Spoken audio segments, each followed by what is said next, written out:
Welcome to Digital Champions TV, where we explore the dynamic landscape of advertising marketing.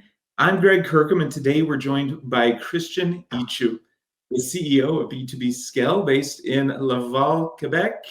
Welcome, Christian. Exactly. What's up, Greg? How are you? So good. Thank you for coming on the show. Now, your journey began with running a digital marketing company for chiropractors. Yep. How did this segue into starting b2bscale? Yeah, great question. So, the market agency that I had for chiropractors was my first business ever, and I didn't know anything about chiropractors before I ever reached out to them and offered the marketing services, right? But what I saw is I got a lot of clients. It worked well, but I was very good at getting clients for myself, and arguably I was better at getting clients for myself than I was at getting clients for the patients for the chiropractors. So I thought. And people were asking me about what we were doing, and like I was doing master classes and coaching programs on how we were sending out as many emails as we are sending. And so I thought, hey, let me transition to helping agencies just like the one I had with getting more clients, getting more appointments, getting more leads. And that's how I started B2B Scale. Perfect. And so looking ahead, especially with email restrictions, Gmail kind of digging in a little bit more and putting restrictions in place and whatnot, how is B2B Scale preparing for the changes right around the corner? Great question. So, a cold email used to be easier years ago compared to now. Like there was a time where we would use Gmail accounts, like not even like Christian at gmail.com, for example, to send out cold emails and it would work very well. But as you said, there's more and more restrictions over time on cold email in general. So the way that we're planning for it, and we've already started doing this, is we don't just rely. One of the things we do is we don't just rely, for example, on Google to send out emails. Whenever we work with somebody, we have, and I'd recommend this to anybody doing cold email, we have a 50-50 split between, for example, Outlook accounts and Google accounts, right? And something that we're implementing right now as well that to help with those things, because again, like you're saying, the restrictions get heavier and heavier over time, is we try to always have a backup, like backup accounts for, let's say, if we're working with somebody, so that if something were to happen to their current accounts, we can easily switch between those two. And I think if you just do those two things, like just diversifying the risk by having multiple types of accounts and having backups, you're good to go in today's cold email landscape. And with the perspective around outbound cold emails, have you being well, some of the stereotypes, right? That they're not as effective anymore, that they don't get the click-through rates that ads do, yada yada yada, right? Would you Yeah. say that the data would even support that, or would you say that you actually see substantial results from it?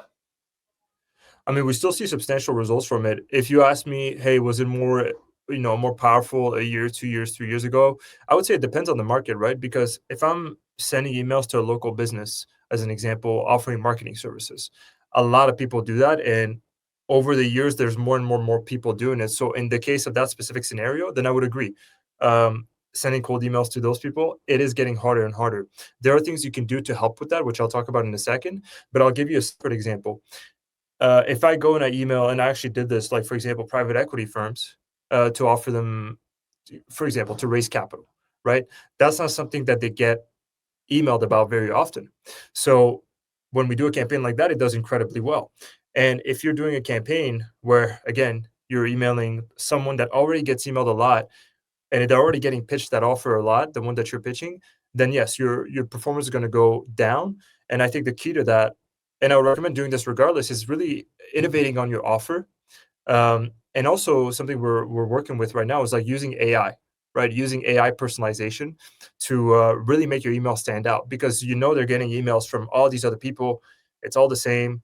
If you could just stand out in one way or multiple ways, that just it works very, very well. Fantastic. Well, Christian, thank you so much for coming on this show today and sharing your My pleasure. expertise and perspectives with us. To connect with b2bscale and Christian Eichou, visit our website at digitalchampionstv.com.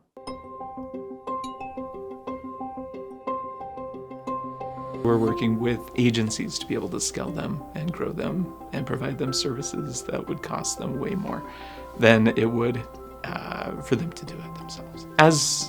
As an agency owner, you need the support of other people to really be able to serve your clients better and be able to provide them with services that they're going to not only want to purchase for the first time, but they're going to want to continue purchasing over the long haul. So it includes anything from video production all the way to web design, SEO, video content, and then also lead generation, social media, the works. What we do is we take a hands-on approach with our clientele to be able to help you be successful, help you grow, help you really dial in who you are as an agency, and help you focus more on those core values that you want within your business. We're not just a white label agency, we're a consultancy. And because we have scaled multiple agencies, we've worked with hundreds of clients, we know what it takes to be able to grow the business.